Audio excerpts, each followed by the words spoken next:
Pertama, saya sampaikan ucapan selamat Hari Natal, Merry Christmas untuk umat Nasrani. Mudah-mudahan Natal ini membawa kedamaian untuk semua umat beragama dan tetap menjadikan satu tanpa adanya perbedaan. Karena dengan Natal ini kita peringati bersama di negara yang memang cinta perdamaian.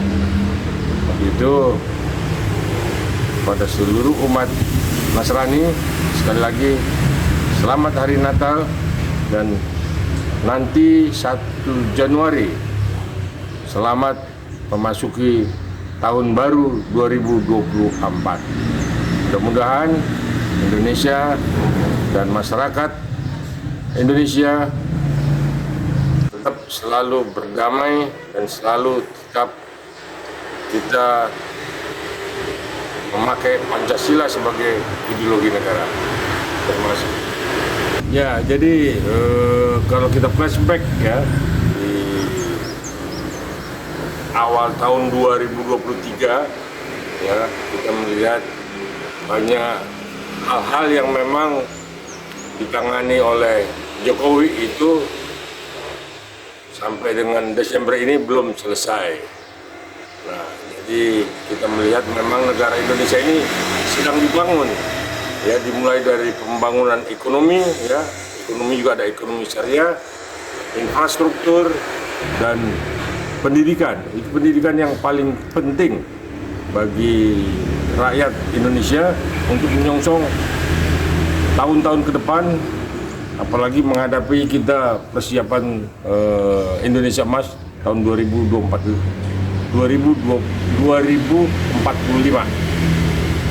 Jadi apa yang kita lihat di Kaleidoskop tahun ini belum terselesaikan oleh Jokowi, yang mungkin nanti diteruskan sampai tahun 2024 di bulan Oktober sebelum beliau turun.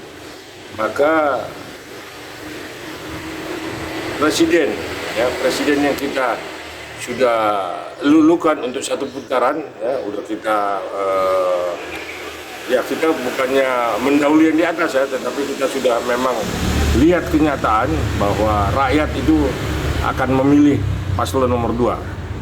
Nah, untuk itu mungkin nanti yang belum terselesaikan oleh Jokowi dan Maruf Amin. Nah, di sini ada Prabowo, ya, dan Gibran yang akan dilantik Oktober 2024 nanti ketika Jokowi turun. Nah, maka program-program yang tidak terselesaikan, ya, terutama IKN mungkin ya salah satunya, ya, dan pembangunan ekonomi syariah yang memang menyentuh rakyat kecil, nah itu akan dilanjutkan oleh Presiden Prabowo dan Wakil Presiden Gibran. Nah, jadi hal-hal yang memang akan diteruskan di 2024 karena tidak bisa lagi mengejar waktu dari Januari 2023, maka itu akan berlanjut terus sesuai dengan apa yang memang diinginkan. Indonesia ini benar-benar negara yang hebat, negara yang besar, dan negara yang memang mempunyai potensi untuk bisa menyumbangkan kepada negara-negara tetangganya yang memang masih dalam kategori negara berkembang. Saya pikir semua bersamaan, tidak ada yang, karena infrastruktur pembangunan kan sudah diletakkan dan sudah berjalan hampir 50% oleh Jokowi kan.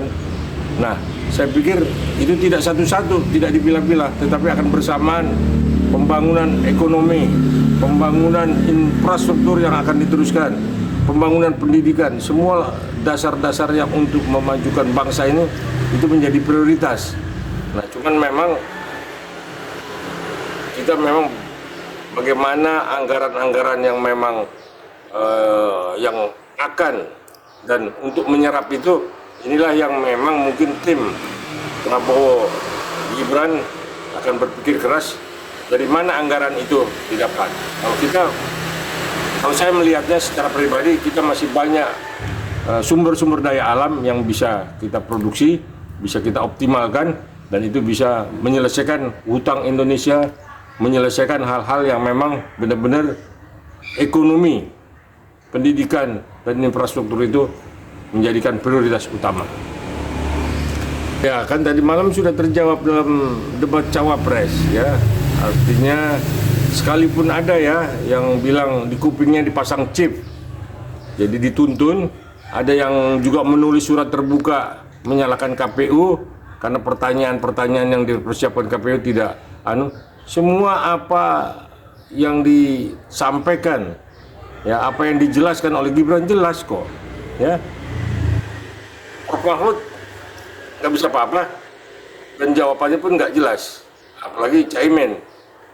Ya, kita mau lihat artinya apa yang diragukan oleh rakyat, oleh masyarakat yang memang suka nyinyir. Saya pikir udah terjawab semua, dan akhirnya aplaus dari rakyat, ya, yang menonton langsung di media TV, semua mengaplaus Gibran hebat. Nah, makanya jangan orang diam, orang yang memang tidak banyak berucap, ya, tidak banyak ngumbar. Jadi buktikan apa rencana, artinya dia mempunyai strategi juga jangka panjang untuk 5 tahun ke depan ketika dia jadi wapres nanti. Jadi jangan, nah ini kan kita udah tahu siapa yang nyinyir orangnya itu aja, ya. Pasti dari paslon 1, dari paslon 3 nggak ada. Kalau rakyat yang lihat itu semua, rakyat udah cerdas dan sudah memang kita lihat udah memang mereka mau tetap bersama Prabowo dan Gibran. Nah, kita udah lihat juga beberapa kelompok masyarakat yang memang ada logo bantengnya dilepas itu kok, diganti itu. Sekarang udah paslon 2 dipakai, kita lihat bajunya yang biru muda itu. Nah, jadi jangan rakyat ini dipelintir oleh orang-orang yang segelintir orang ini yang kerjanya mau ngadu domba, maunya memang untuk kepentingan kelompoknya. Prabowo itu bekerja, Gibran itu bekerja untuk jauh ke depan, untuk seluruh masyarakat, bukan untuk kelompok, bukan untuk partai, untuk golongan, tidak. Dia bekerja untuk rakyat Indonesia.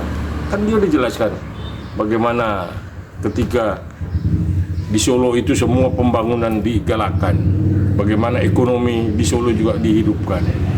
Nah, jadi jangan cuma cerita masa lalu, menjelekkan, ternyata sudah terjawab oleh Gibran tadi malam dalam debat cawapres. Semua mengaplaus dan mengapresiasi Gibran, ternyata punya ilmu, ya. Oh, saya begini, bukan begini, yang begini, ya. Ternyata Gibran itu memang diam tapi berisi, ya. Jangan cuma nyinyir, ternyata isinya pepesan kosong. Kalau kita melihat Indonesia dulu ketika mau merdeka, banyak tokoh-tokoh muda, apalagi sekarang tokoh-tokoh muda sudah merata. Nah, di antara tokoh-tokoh muda yang memang berpotensi itu salah satunya Gibran.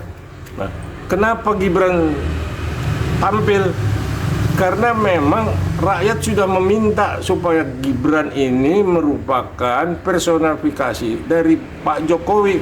Pak Jokowi ini kan idola rakyat. Itu tidak bisa dihindarin. Makin dihina, makin dicaci maki, makin dinyinyirin, semakin juga rakyat mencintai Jokowi. Nah, begitu juga Gibran. Anda salah kalau memojokkan Gibran dengan ketidakmampuannya. Dibuktikan nanti justru rakyat itu semakin jelas dan semakin terbuka matanya. Gibran adalah orang yang memang paling tepat dipilih untuk mendampingi Prabowo, ya, sebagai perwakilan kaum muda. Nah, seperti tahun-tahun perjuangan dulu, kan kaum muda banyak.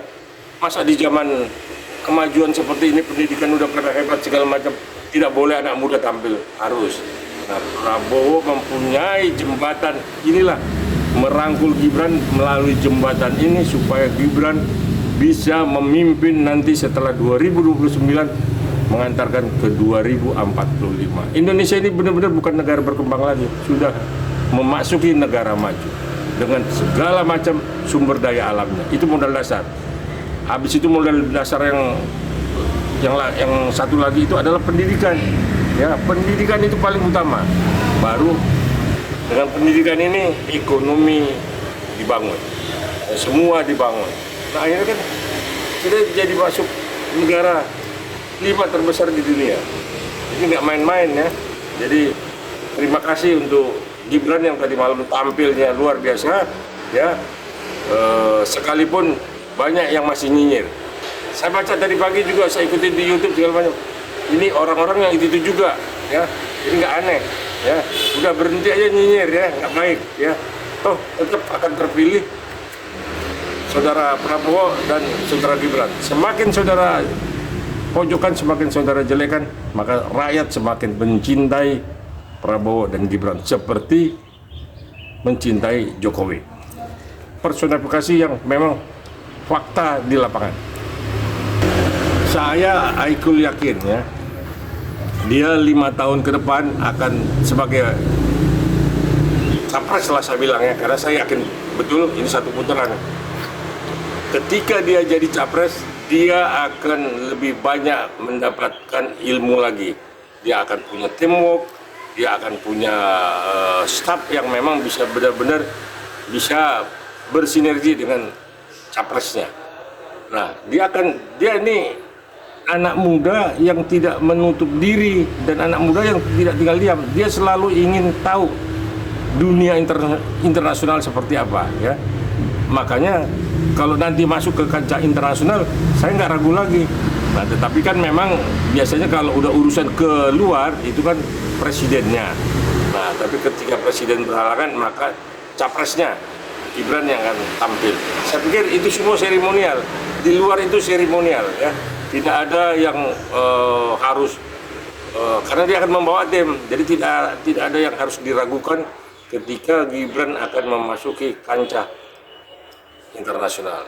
Saya yakin betul bahwa Gibran, Prabowo atau Prabowo Gibran itu adalah pasangan yang paling tepat. Prabowo keluar, Gibran di dalam. Jadi itu udah pembagian kerjanya ya. Nah, inilah tim yang memang juga nanti dengan kabinetnya ya, di situ juga banyak tokoh-tokoh dari partai yang bergabung di dalam koalisi Indonesia Maju. Ya, mereka kumpul di situ semua. Jadi ya udahlah. Maksud saya jangan merasa karena beberapa tahun menjadi partai pemenang, ya percayakan kepada Gerindra ya untuk tetap bergantian memimpin Republik ini. Nah, sekarang saatnya memang paslon 2 yang ada Gibran di dalam menjadikan Indonesia lebih maju dan lebih berwibawa. Semua sudah dijawab ya, apa yang diragukan oleh yang suka nyinyir. Ini saya bilangnya orang yang suka nyinyir. Kalau rakyat sih percaya dan yakin betul kalau Gibran itu ada isinya. Semalam sudah dijawab di dalam debat capres ya, itu pun juga masih ada yang nyinyir lagi ya, bahwa apa yang diragukan itu sudah terjawab dan Gibran bisa menjawabnya. Dan Mahfud MD, Caimin tersenyum-senyum dan mungkin dalam hatinya, saya yakin betul dalam hatinya, pinter juga nih anak nih ya, jago juga nggak disangka. Nah, tapi orang pasti tahu siapa dulu bapaknya. Nah, itulah anak Jokowi, sekalipun jangan dibilang ini dinasti ataupun Jokowi cawe-cawe. Ini semua dalam proses demokrasi dan semua dalam koridor konstitusi. Saya pikir mari kita sama-sama nanti di bulan Februari mempercayakan Republik ini dipimpin oleh Prabowo sebagai presiden dan Gibran sebagai wakil presiden dari Muara Karta.